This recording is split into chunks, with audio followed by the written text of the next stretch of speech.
మంచిర్యాల జిల్లా ప్రధాన వార్తలను చూస్తే జిల్లాలో పంచాయతీ ఎన్నికల ప్రచారంలో పాల్గొన్న బీఆర్ఎస్ మహిళా కార్యకర్తపై కాంగ్రెస్ నాయకుడు హత్యాయత్నం చేసిన ఘటన కలకలం రేపింది.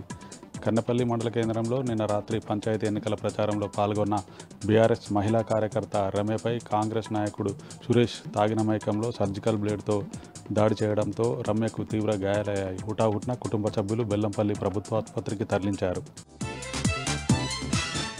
మంచిర్యాల జిల్లా కేంద్రంలోని తన నివాసం వద్ద మీడియా సమావేశం నిర్వహించారు మాజీ ఎమ్మెల్యే దివాకర్రావు మాట్లాడుతూ మంచిర్యాల నియోజకవర్గంలో ప్రజాస్వామ్యానికి తూట్లు పొడిచే విధంగా ఎమ్మెల్యే ప్రేమ్ సాగర్ రావు వ్యవహరిస్తున్నారని, దండపల్లి మండలం పాత మామిడిపల్లి గ్రామంలో బీఆర్ఎస్ సర్పంచ్ అభ్యర్థి మాధవిని బలవంతంగా నామినేషన్ విత్డ్రా చేయించిన అధికారులపై ఎలక్షన్ కమిషన్ చర్యలు తీసుకోవాలని మాజీ ఎమ్మెల్యే దివాకర్రావు డిమాండ్ చేశారు.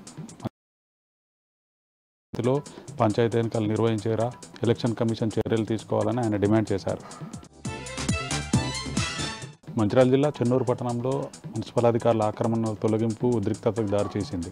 చెన్నూరు పట్టణంలోని అంబేద్కర్ చౌరస్తా నుంచి రావి చెట్టు వరకు గల ఆక్రమణలు తొలగించారు మున్సిపల్ అధికారులు. దీంతో చిరు వ్యాపారులకు, మున్సిపల్ అధికారులకు, సిబ్బందికి తీవ్ర వాగ్వాదం చోటు చేసుకుంది. ఎలాంటి నోటీసులు ఇవ్వకుండా ఆక్రమణలు తొలగించడం పట్ల చిరు వ్యాపారులు ఆగ్రహం వ్యక్తం చేశారు.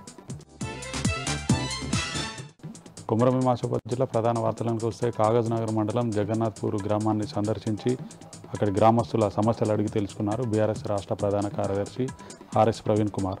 సిర్పూర్ నియోజకవర్గ అభివృద్ధికై బీఆర్ఎస్ బలపరిచిన సర్పంచ్ అభ్యర్థులను వచ్చే పంచాయతీ ఎన్నికల్లో గెలిపించాలని గ్రామస్తులను కోరారు ఆర్ఎస్ ప్రవీణ్ కుమార్.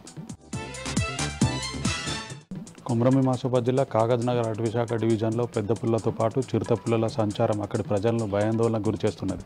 తాజాగా నిన్న రాత్రి సిర్పూర్టి మండలం వేంపల్లి రైల్వే ఓవర్ బ్రిడ్జిపై చిరుతపులు పరిగెత్తుండడంతో వాహనదారులు తీవ్ర భయాందోళనకు గురయ్యారు. ఓ వాహనదారుడు చిరుతపుల్ని తన సెల్ ఫోన్లో వీడియో చిత్రీకరించడంతో అది వైరల్గా మారింది.